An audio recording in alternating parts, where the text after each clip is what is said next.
It's time for the Douglas Coleman Show.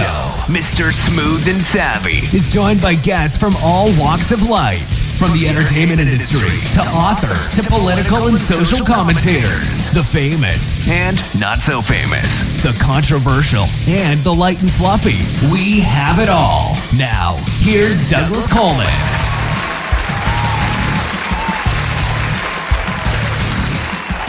Well, hello there. Welcome to the Douglas Coleman Show. Once again, it's me, Douglas Coleman, as always. Thank you for joining us.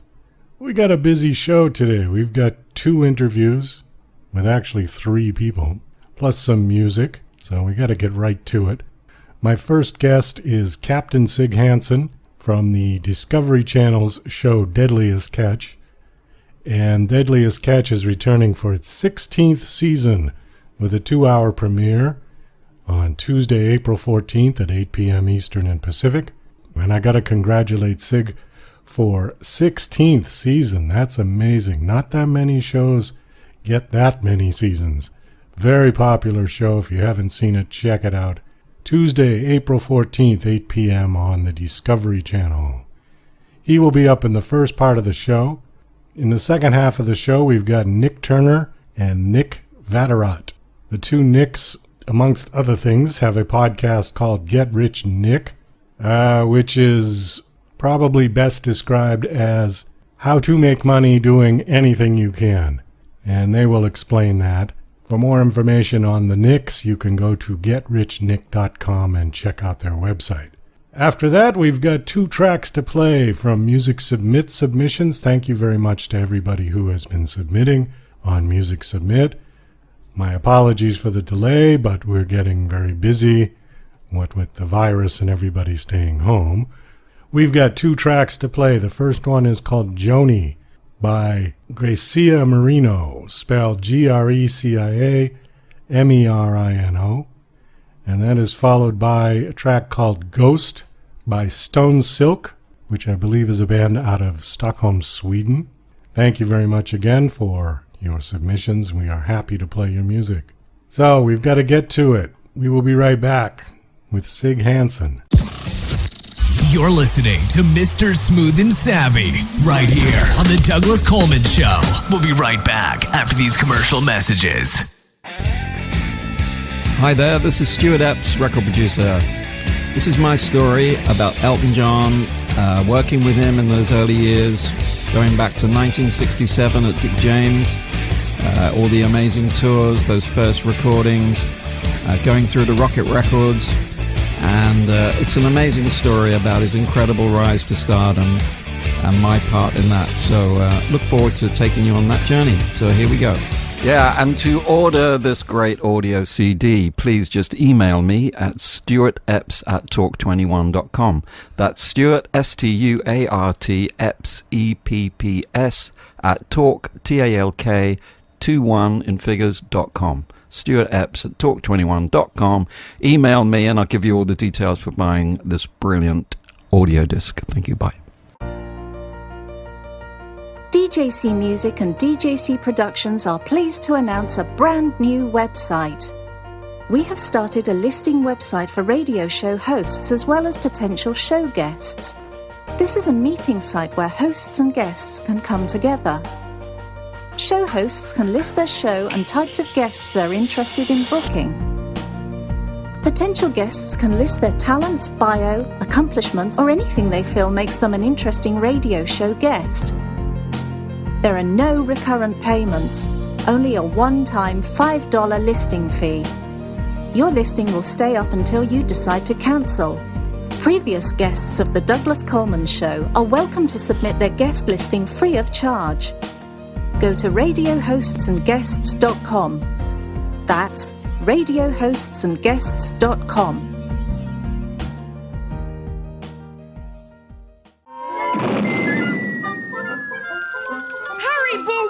The show's about to start! I'm coming as fast as I can.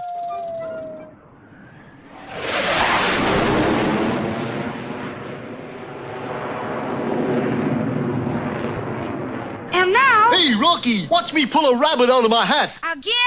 Nothing up my sleeve. Presto! Ooh, don't know my own strength. Now here's something we hope you'll really like. Okay, please welcome to the Douglas Coleman Show from the Discovery Channel's Deadliest Catch, Sig Hansen. Hi, Sig, how are you? I'm doing fine, Douglas. Thanks for having us. Well, thank you for coming on the show. Congratulations that the show is now going to be a 16th season. That's fantastic, huh? Yeah, it's pretty neat when you think about it. You know, you look at some of those other shows that have been going on air, Seinfeld hits, and we're hitting 16 this year. So we would have never guessed, you know, you would have never thought that. I remember when we were going to hit 10, we celebrated, and here we are at 16. So, yeah, I think that people still love it, and, it shows. For people that haven't seen the show, can you just tell us basically the premise of the show, what it's about? Well, for those who haven't seen it, they've been living on the moon, number one. But as far as the premise, this is a blue collar. We're Alaska crab fishermen, so there are many fishing industries in Alaska, and king crab fishing or crab fishing is one of the more dangerous occupations in this country on Earth, and so we go out and try to catch king crab or a paleo snow crab, and there's many different species, and that's it's filmed as a documentary, but this is generational. We've been doing this since the 60s. I'm fourth generation fisherman, and my father he's a Norwegian, but he was a pioneer, one of the pioneers in the 60s when they started fishing crab in Alaska. So, everybody's seen a steak and lobster, but if you see a king crab dinner, typically that comes from the Alaskan waters. So how many boats are going out at one time? I assume there's somewhat of a competition between your boat and other people's. Is that correct? Well, the whole thing is a competition. It's a derby. So we went as far as around 250 boats at one time. Wow. Up until 2005, and the government had a buyback program. So we rationalized the fishery. There's a lot more structure now. It's a quota system, and so now you can buy, sell, and lease crab. So basically, the fishermen now own a part of a federal resource. And they did that for safety reasons. There was many deaths and boats that would sink, in the 70s and 80s and 90s. And so they did that for safety reasons mostly and rationalized the fishery. So now we're down to about 60, 70 boats, which is a good thing. It's less to manage, more for us to catch, and then, we can be a little bit better productive. I got to ask you about the Dancing with the Stars, because I had to laugh at that. Fishing boat captain / dancing, yeah? Somehow I just never would have put the two in the same. I mean, no, I know, but you know what? I'll tell you something. With the program, with Deadliest Catch, because I've been doing that all my life. You'd go to sea. When I was younger, we would be gone for 9-10 months at a time. For long periods of time. And it's not like we got to experience a lot of life, if you want to put it that way, because you're always gone. That being said, a lot of opportunities have arisen because of the show. You get a lot of notoriety. With that notoriety, I was able to do Celebrity Apprentice, and with our president, that was a lot of fun. It was a big challenge for me, and I think it's the challenge. That's what it's all about. Dancing with the Stars, my wife and I love to dance together. We have a blast. I'm not saying I'm any good, but we have fun doing it. And so it's just another challenge, another challenge in life. And that's how I look at things. I think all fishermen do, they want to take that risk and that challenge. And that's what fishing is. It's risk and reward. So I got to ask you about the Celebrity Apprentice. You were on the 14th season of that, and tell me just a little bit about that experience. This was obviously before Trump was our president. And what was it like on that show? What was he like? Well, the show was demanding, you know. I mean, it was really demanding because you're up early and you're doing your task, and then of course you have to raise money, and that was the hard part. So it was very challenging. I gotta give those guys credit, you know. They to put a show like that together. Number one, as far as the president, he was. I think the easiest way to explain it is what you see is what you get, you know. And I gotta tell you, you know, most of the fishermen I know, the guys that are successful, you know, they just say it like it is, right? And I'm one of those people. But for him, what you see is what you get. He didn't hold back. He wasn't a different person off screen than on screen, I suppose is the best way to explain it. So I thought that was interesting myself. He's pretty much like that as the president, too, which I think a lot of people have a hard time dealing with. I've heard that from many political parties. You know, you can criticize anyone for, you know, being yourself or not being yourself. But, you know, for me, whatever your political beliefs, I like straight shooters. That's just the kind of person I am. So I appreciate that in anybody. I don't care if it's political or not. So a lot of, you know, like I said, there's a lot of neat things that have come out of this program. And after 16 years, you know, you never know what you're going to get, right? It's every year is different. You never know what to expect. We don't know what to expect. And like I said, it has brought opportunity. But that being said, but all these things that all the captains and crews have been able to do, charity work, you know, speak engagements, all these things, you go right back to fishing. And that's the one thing about these guys that I just love so much. You know, it's the job comes first, right? This is a family-owned operation. And so that's the roots. And that's what we stick to. And that's why we keep coming back. So on a good haul, what would you be happy to bring in? Because I don't have any comparison to anything. And I'm sure a lot of people don't really know much about it. So if you go out, what's an average time that you would go out for? I mean, if you're doing a couple 3-week trip, you know, that's pretty average before you can go into land and deliver. Back in the day, we would deliver at sea.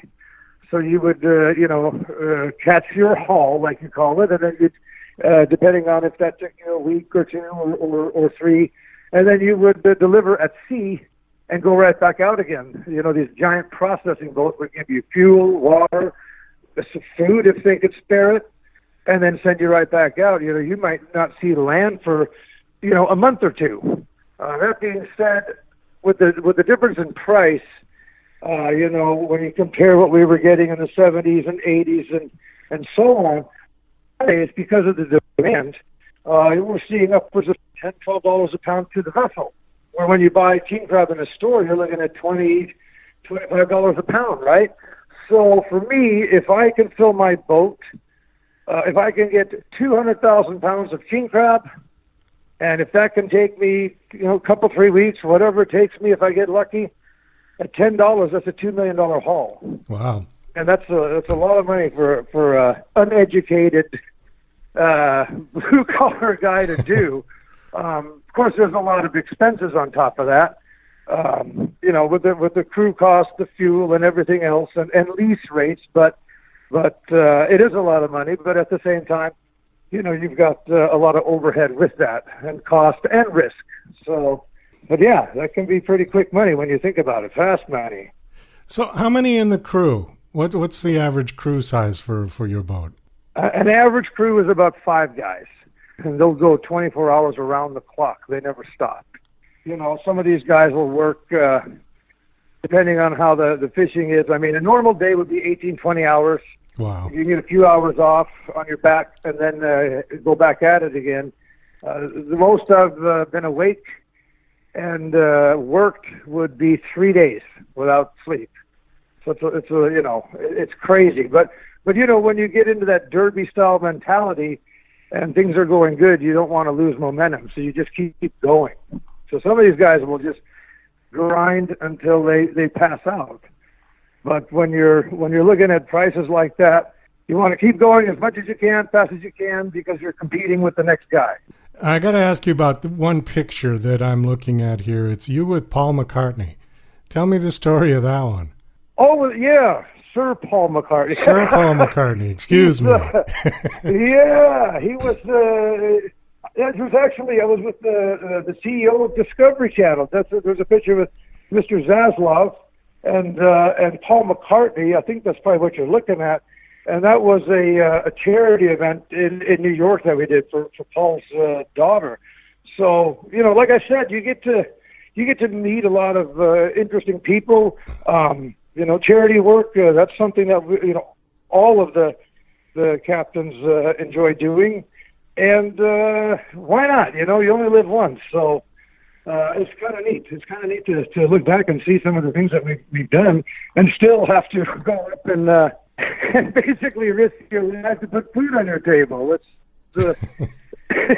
it's a pretty interesting life we live right now. Well, it certainly sounds like it. Since the show is on its 16th season, I mean, I would hope the show goes on forever, but assuming it doesn't, you're still going to keep right on fishing, yeah? I mean, you're not going to suddenly change careers, are you? Oh, I think I'm a little too stupid to do anything else, right? Like I said, I don't have a college education, but we dabbled in different investments, things of that nature. As far as fishing, I want to keep doing it as long as I can. I have had a heart attack at sea, and I'm fortunate just to be alive. And I'm a little more intimidated every time I go out. I'm fearful. I have to admit that. That being said, my daughter Mandy, she's the youngest gal to fish the Bering Sea in the middle of winter. She kind of got out of school, and I promised her she could go because she participates with us every summer during the salmon tendering season. Oh. So the boat is utilized for tendering fish. Anyway, she's been doing that since I think she was 13 or 14 when she started every summer, and just like her dad.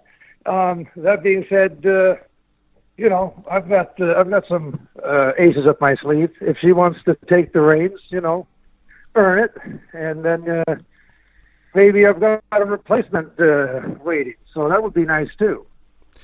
It's scary to put your own family at the helm because you know you're sending them out into the abyss. But she loves it. That's what she wants to do, and I have to support that. So I've got my backup plan. How was that having a heart attack out at sea? Was it to the point where they had to fly you out, or did you just stay on the boat? No. We were close enough to land when they got me in. We weren't sure, and they opened the clinic for me, and it was closed. They started checking, and they said we got to get into Anchorage. So it's what's called a medevac. So the medevac plane is standing by in Dutch Harbor, and remember, Dutch Harbor is just a small island off the Aleutian chain. So getting in and out isn't just like snapping a finger. You know, if you're trying to fly in, there could be snow, fog, storm. Right. There's no guarantees getting in or out. They medevaced me to Anchorage, and they soon found out that I was having a heart attack. It was a widowmaker. And, you know, those planes, just to fly out of there, you're looking at $60,000 to $90,000 just to medevac some of these people out of that island. So, yeah, it's risky business, just trying to get out of there. Very fortunate. And then I was soon back fishing, so I'm a lucky guy. I've dodged a lot of bullets in my life, I can tell you that. We got to wrap this up. Thanks so much for coming on. Once again, Deadliest Catch. My guest is Captain Sig Hansen. The show is returning for the 16th season with a 2-hour premiere on Tuesday, April 14th at 8 p.m. Eastern and Pacific on the Discovery Channel. Captain Sid, thanks so much for coming on. This was great talking to you. Best of luck with the show. I hope it does well. I hope you get a 17th and 18th. And I think it's going to keep going. It's generational. You know, we've got families that have watched it, and some of the younger kids are now older kids that are having kids. You know what I mean? It's generational. So we're so proud to be a part of that. And if we've influenced people in a positive way, then we couldn't ask for more, number one. And we'll just keep doing what we do, you know. So there's a lot of new happenings out there. We're competing with Russia this year. It's going to be an interesting theme, if you want to call it that, and more responsibilities for my daughter. And the show, like I said, you never know what you're going to get because we don't. And people that haven't seen this program, I think they'll be very surprised. They'll get hooked. If they give it a try and take a look, they'll understand what I'm talking about. So thanks for having me. I really appreciate it. Thank you so much for coming on. Take care. Hi, this is John Morgan, production supervisor for DJC Productions. You're listening to The Douglas Coleman Show. Okay, please welcome to The Douglas Coleman Show, Nick Turner. Hey, Nick, how are you? Hello. Thank you so much for having me. Thank you for coming on the show. I appreciate it. I'm not sure where to start with you because you've got so much stuff here on your bio, so many different things you've done and are doing. So I suppose I should start with the obvious elephant in the room with the coronavirus, because that's I didn't do it. It's just because it's affecting everyone. You know, let's get that out of the way first, and then we'll go on to something a little more interesting. So, how are you doing with the virus? You staying at home, I assume? Yeah, I actually we were living in a shared house. My girlfriend and I, for the first time in like 10 years, I had a roommate that was not my significant other. And we just moved into that situation like 2 weeks before the coronavirus lockdown started. Oh, and then so we both work outside of the house. And then immediately we were both trapped in a smaller space, and there were other people, and we immediately had to get out, so we moved. And we got a one-bedroom, and we're actually quite busy. My girlfriend Lyra, who produces Get Rich Nick, she just got a new job as a producer at Crooked Media. Also right when this happened, and so we moved, and we have 2 walk-in closets that we use as our office/recording studios.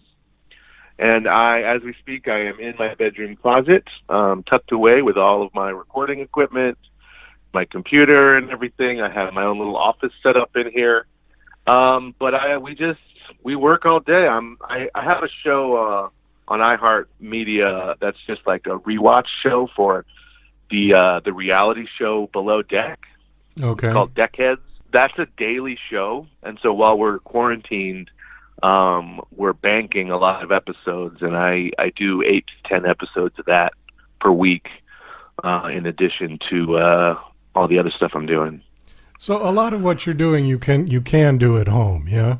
Yeah. I mean, it would just I do podcasts with hosts and guests, and so it used to be nice to go into a professional studio and look at each other face to face, but it's all happening online, and we all record into our own Zooms and send around files, and everything is a little more difficult, but I'm very, very grateful to be able to turn on a microphone in my own home and make a living.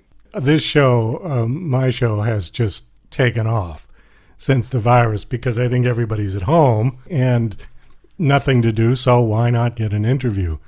And we have just been bombarded with emails. I mean, I'm happy for that. I'm not happy why we're getting bombarded, but I'm happy that we're busy, and it's been amazing because, you can do this from home. And I think, people need to be entertained when they're stuck at home, I think more than ever. I would imagine Netflix subscriptions have gone through the roof in the last month or so. Yeah, I wonder about podcasting because I've heard, personally, I'm an avid consumer of podcasts, and I might have, 20, 25 podcasts I listen to in a week, depending on what's out. But my podcast consumption has gone way down because I'm not, driving around. I'm not spending as much time alone. So I heard that podcasting is down, or podcast listening is down in the morning, but up in the afternoon. So I don't know if we're losing them. We're just moving around the audience.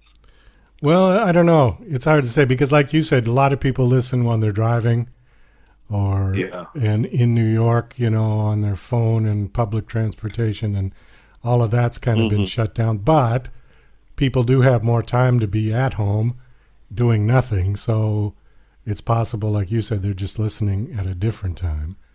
I did want to ask you about some of the things you do. VH1 Best Week Ever. Now, I've never seen that show. What is that about? Well, it's definitely canceled a few years ago, but what was it about then? It was a reality show, like recap, make fun of show that ran for a while, and then I was part of the reboot that started in like 2014 and did a year and a half, and it was a hell of a lot of fun and really, really stupid. I realized there how easy it is to make money making fun of television, and I still do it. Yeah, I think that a lot of TV deserves to be made fun of at this point. It seems to me that, and I don't watch network television much. If I do, it's online, but I don't know. Maybe it's just me. Maybe I'm just getting old, but it seems to me it's getting much less intelligent than it used to be. Would you agree with that or not? Yeah, I don't know. I feel like everything's so fractured that there are intelligent things going on, but they're harder to find, and they're certainly not on network television. But there is an appetite for utterly useless crap, and the scarier the news gets, the more likely I am to turn on something stupid like Love Island or just absolutely vapid crap.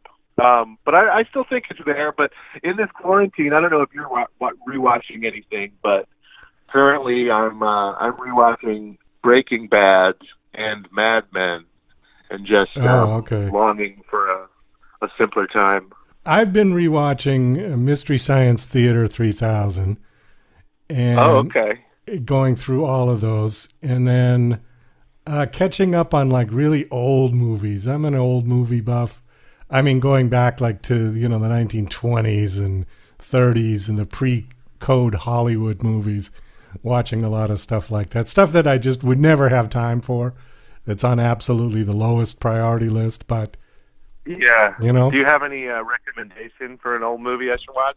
Well, I don't know what you're into or what you I like it all. I mean, I'm a big movie head. Okay. Well, let's see. I'll tell you, the last movie I just watched was called The Space Children. It's not even that old, 1959. And Jackie Coogan, who was Uncle Fester, was in this thing. And sure. It's funny. I mean, it's so bad. And there is actually a Mystery Science Theater 3000 version of it, too. So what I did was I watched the straight version first and then watched their take on it. So you get sort of two different perspectives, because if you watch the straight version, you're trying to take it seriously. It's almost impossible because the movie's so bad. So then once you watch their version, it's just hysterical. So, I mean, that would be one that I'd recommend. That's funny. That there is a certain level of free time you need to start watching movies like The Space Children twice. One sounds like a miracle.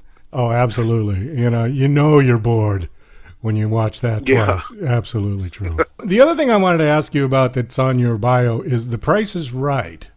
You actually won a car on The Price is Right?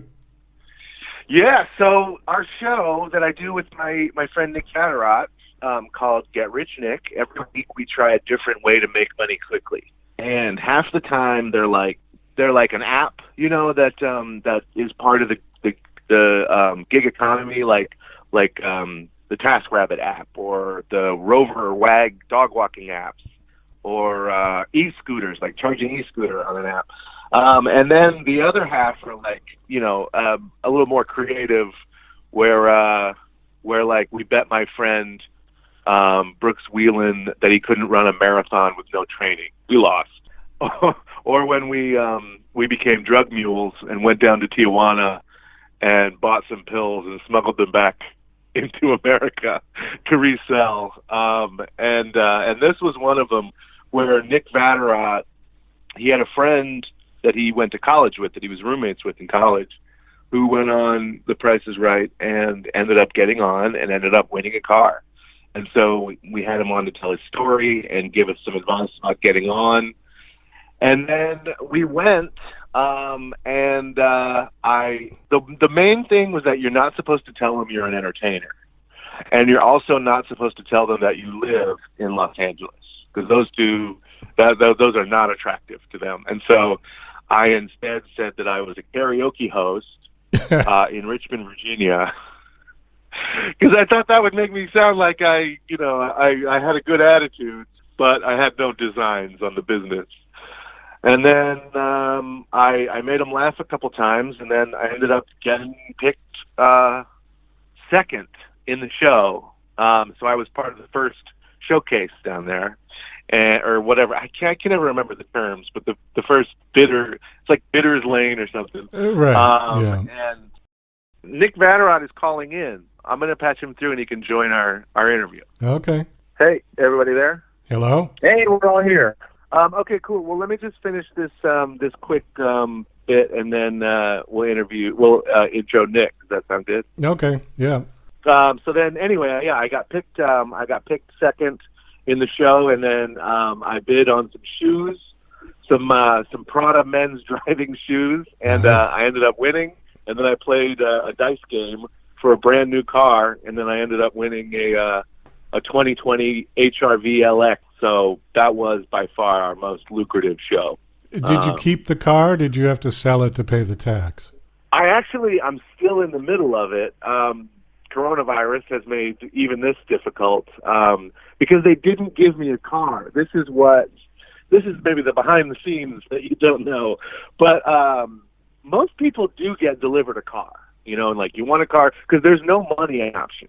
You can't just take the cash. Oh. And so, but the way that this guy has done it, or my specific situation is, I just have a credit worth the price of the car at Galpin Motors in Southern California, and they have like 14 different brands of cars, and I can get anything I want, which makes selling it a little more difficult because I don't know how to sell a credit.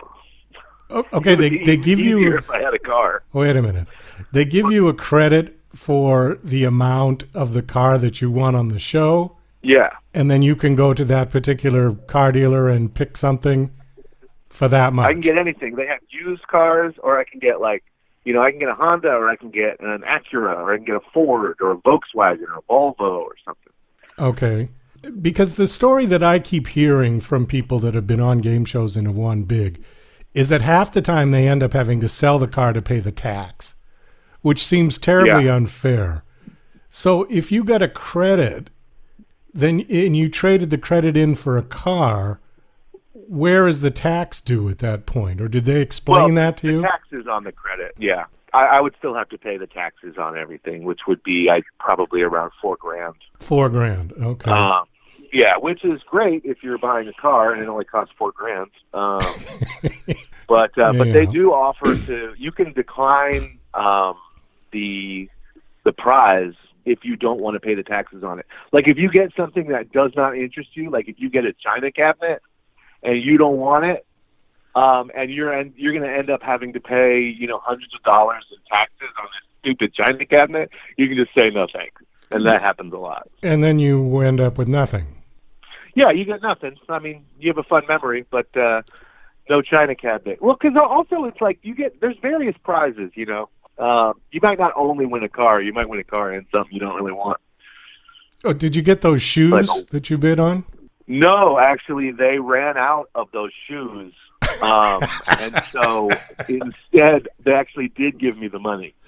Oh, they did give you the money. So instead of 6 pairs of ugly driving shoes that I did not want, they gave me a check for $2,250. $2,250? Cool. Yeah. Yeah, okay. They were expensive shoes. I was going to say if they gave you $22.50, those would be like rubber galoshes or something. Well, that's all right. I don't know where they get those shoes. Yeah, I mean, anyway. $2,000, that's not bad. Okay. No. Well, thank you for the insight on The Price is Right, because that's one of the shows that I used to watch forever, and it's been on forever. Yeah. So when you hear about somebody who's actually been on it, the reality is not quite as glamorous as the fantasy, I guess. People are not are not having to rent U-Hauls to haul away all of their prizes. Anyways, let's talk to Nick, the other Nick. How you doing? Hi, how you doing? Thanks for having me. Well, I'm glad you could make it because your PR guy said that you were working or something, but maybe now you're not working because of the virus or whatever. Yeah, we kind of. So I write for Real Time with Bill Maher, and we took.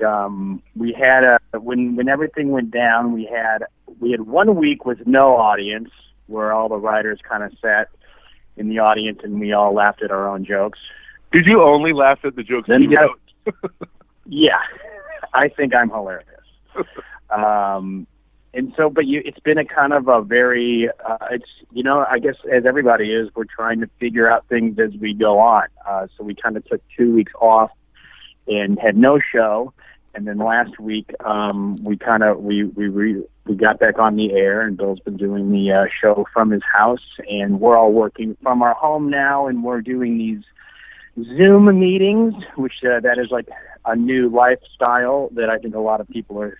We went from no one had heard of Zoom 2 months ago, and now people are like not only working on Zoom, but they're hanging out on Zoom. I think some people are even drinking and like having happy hours with friends on Zoom, which is a very interesting culture thing.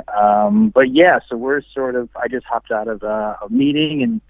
We're all working from home now and trying to figure out how to move forward with our work. And I'm very lucky that I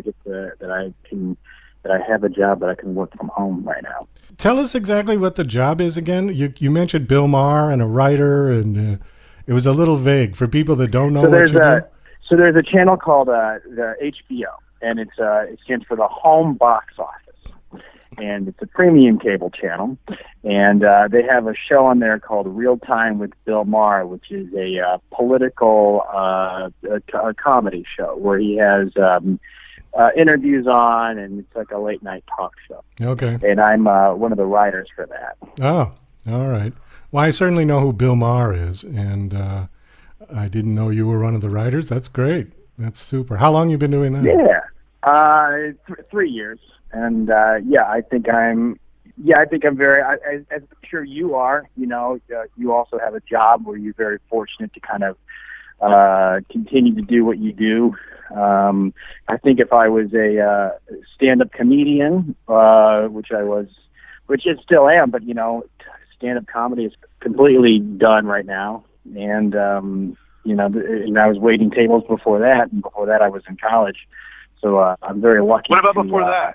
Before that, I was a toddler. I was a little boy, and I sold lemonade out in the driveway for nickels. But yeah, so I'm of all jobs to have at this point. Yeah, I'm very lucky to have a job that I can submit my. I write like monologue and desk pieces, and we do a thing called New Rules and an editorial at the end, so I can submit all that stuff from my house right now. Yeah, most of our friends. Are stand-ups or actors or, writers on shows like sitcoms that aren't being made. And we really are one of the few people that we know that are even doing anything. Every time I talk to a friend, they're just like, so all the days blurring in together for you? And I'm like, actually, no, I'm quite busy. We work all day long, but it's super rare. So, okay, tell me a bit about the show that you guys do together. It's Get Rich Nick. So Get Rich Nick is a weekly podcast where me and my fellow friend comedian Nick Turner try to go out and find a different way to get rich. We've done things like gone to the racetrack, done online poker, trade Bitcoin, but we've also done things that won't get us rich, but get us money fast, which is like donate plasma or, work for Uber for a day or charge these e-scooters around town. The show is just basically like us trying to explore a lot of these ways that we'd heard you could make money. We interview somebody who has experience doing these things. Then we go out and we do a field piece where we go out and do the thing, and then we come back and sort of report, if it's a good or a bad way to make money and sort of our experience with it. So how much do you get for plasma? Well, I'll tell you, they tell you get $75 first time you go in, but then after they take your plasma, surprise, it was only $50. Is there any stipulation for that? I mean, do they have to test you first to see if you qualify? Or they just take anyone? Yeah, they actually have to test you. You do like a battery of tests for hours. It's no joke. Really? You go into like a few different exam rooms. You take like a handful of tests. Nick actually failed one of the weirder tests and wasn't able to give plasma. Well, I go in, and they have all these signs that say, make sure you're hydrated. Because you give plasma, you need to make sure you're hydrated. And I'm like, I have water. I'm fine. But I think like the 9th sign I saw, I was like, maybe I should drink extra water just to be safe, because they're hitting this really hard. So they had a drinking fountain, and I went to the drinking fountain over and over and over. It was the coldest water out of a drinking fountain I've ever had. Well, I had to do this test where they wanted to test the temperature of my mouth. So I had to take the thermometer, and because I was drinking all the water that was super cold, and I don't know if you've ever had to warm your mouth up before, but I have no experience with that. So I had no idea what to do. I was like walking outside. I was pointing my mouth at the sun. I was doing like mouth exercises to try to heat it up. And your mouth is too cold. We can't let you donate today. So Turner comes out, he donates plasma. He's got bruises all over his arm. His arm looks like The Walking Dead. And from, the needles and a little mishap with the needle he'll tell you about maybe. But then he looks at me and he goes, so you didn't donate? And I said, no. He goes, how come? I said, my mouth was too cold. Because if your mouth is either too cold or too hot, you're out of there, buddy. It's so weird. And so, I got in, and then I think I did it wrong or something, or I moved the needle, because the blood has to pump. They take your blood out, they take the plasma out of your blood, and then they put your blood back in your body. And that process happens like 5 times over an hour. But when it shoots back into your body, I think I had moved the needle outside of my vein, and so I was just shooting the blood just straight into my arm. And then I ended up getting a bruise about the exact size of my arm. Oh. And it was one of the most horrific sights I've ever seen on my own body. But I got $50. I suppose there's a light at the end of that tunnel. Yeah, it made for a pretty good episode. So I was going to ask you what was the worst thing or the craziest thing you've ever done, but is that it, or do you have one better? Well, I think the thing I did this week might be the craziest, because this week I did Instacart. I became an Instacart shopper. I don't know what that is. Instacart, yeah, if you don't know, is you can pay somebody else to go and do your grocery shopping for you. You can like pick out all the items on the app, and then someone else can go in and get them and then drop them off at your house. Oh. Which right now went from fairly innocuous job to one of the scariest jobs you can have. Which means that you're getting paid more, but, having to put on a mask and gloves, go in and shop for someone else and risk coronavirus was pretty terrifying. Yeah, Turner, we haven't talked about this yet. You're getting a sneak preview of next week's episode. Oh, yeah. Terrific. This one, yeah. Nick and I haven't even done the episode yet. So, all right, without giving too much away then, what did you get paid for that? Well, I went and got an order of about 20 items. Okay. And 23 items. And then for that, I got about $15. $15? So, yeah, about $15, which would be pretty good for the amount of time it took. Unfortunately, I had to wait for 30 minutes in line to get into Gelson's. And so it took about an hour total, which $15 isn't the best that we've found. But if without the waiting, and not every grocery store has a wait, but you can make a lot of money on this right now. However, it is terrifying. Now, did you have to drive? Yes. Yeah, and it's weird because you don't know what point to take your gloves off. Like, I got out to my car, And then I'm like, do I take my gloves off now and then touch my phone, which I've been touching with my gloves on the whole time? And, like, I don't think that there's any way to just be clean. There's no point in the gloves. The gloves are just they're just your hands. People think if they put the gloves on, then they're magically fine. But if you have your gloves on, you have to wash the gloves, and you still can't touch your face with the gloves. I think the gloves are giving people a false sense of security, to be honest. The face mask is great, but the gloves are just an extra layer around, extra skin around your hand. They don't do anything. I would agree. The only thing, now I'm no expert, but it seems to me that those surgical gloves are not porous where your skin is. So that's... Yeah, but I don't think it's getting in through your hand skin. I mean, well, that I don't know. Through your orifices. That I'm not sure about. I don't know if your hand is sweaty and you get the virus on your hand and it mixes with the sweat. I mean, believe me, I have no idea. But it just seems to me that the glove at least isn't porous, so nothing's going to get through. Yeah. That was like maybe the most dangerous health-wise we've ever done. But we did do one where we could have gotten locked up in federal prison. Oh. Nick, wow. You wanted? Yeah, that was pretty dangerous.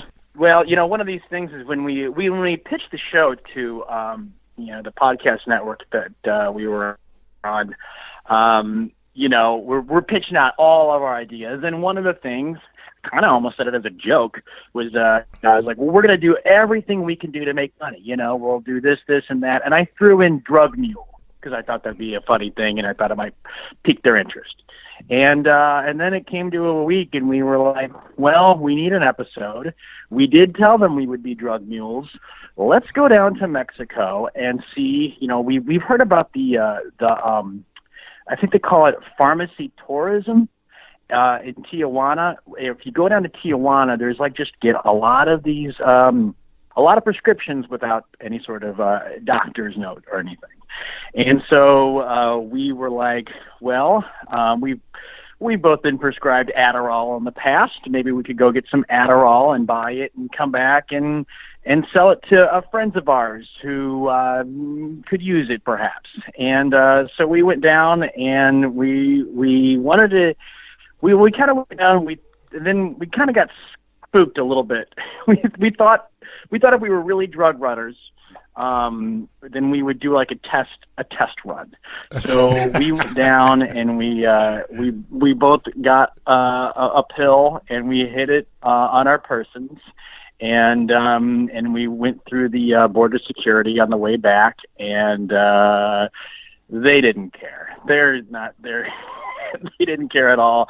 But I don't know. Maybe we got lucky. Maybe we really wanted to do it just for the story of what it's like to sort of like have this experience and go through it. But that was sort of like a thing that we probably maybe shouldn't be talking about on the radio. But I feel like the world has its hands full with other things right now. But we got good content out of it, and it was a pretty funny. I think it's one of our best episodes if you want to listen to the Tijuana drug mule episodes. Well, I think the part that's as funny as that whole story is the fact that you wanted to do a test run, because I know one pill. Yeah, one pill, and if you'd gotten busted for that, it would have been the same situation as if you had 100 of them. And you can't really explain to the cops, well, we were just trying. This is only a test run.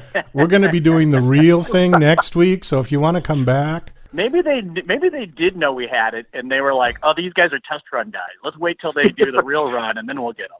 No, these are the guys from Get Rich Nick. I know these guys. Put them through. I think my logic was, if they find one pill, I can be like, "Oh, I forgot I had that." But if I have 60, I can't really be like, "Oh, I forgot I had 60 on me." I forgot I hid 60 pills in the lining of my jacket. Yeah. Whoops.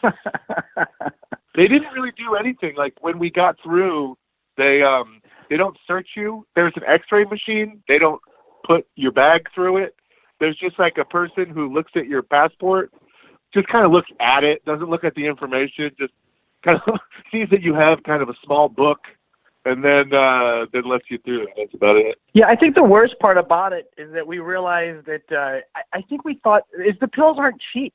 they're not any cheaper in Tijuana than they are in the States.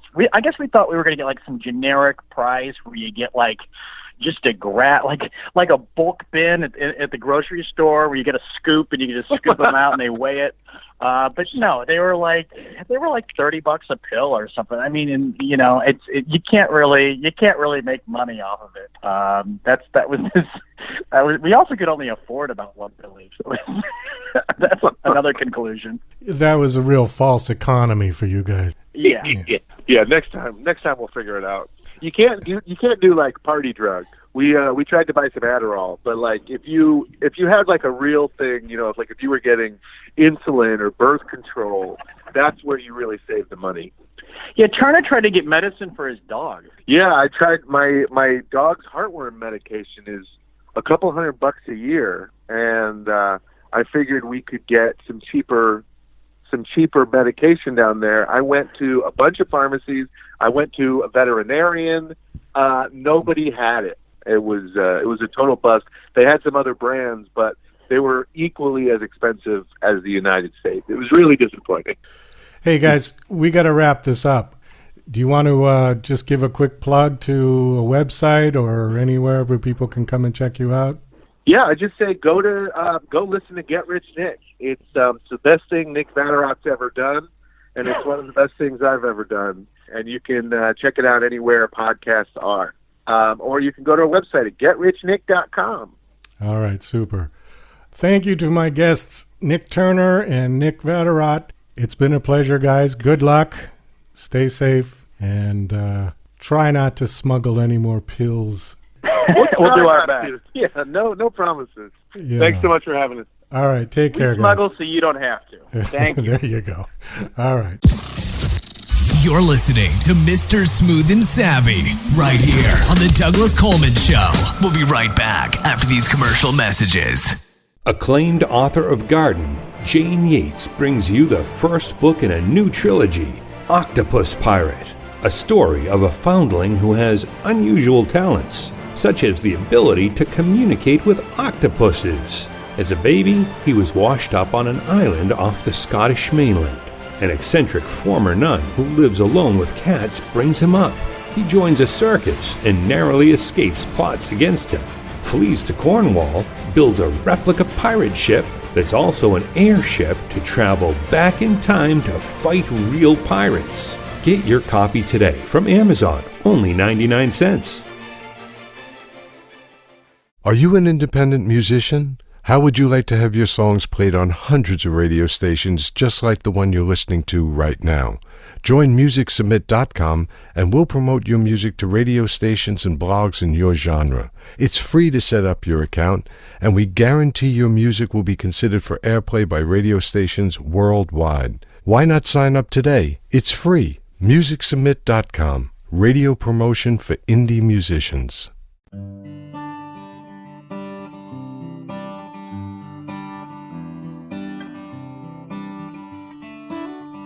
Jonny's music takes me places, some magical, some dark. And I heard Jonny say it works to look both ways. And the ladies in the canyon were about hopes and dreams. For Amelia and Marcy, there was love in between. Jonny's music is so sublime, almost human.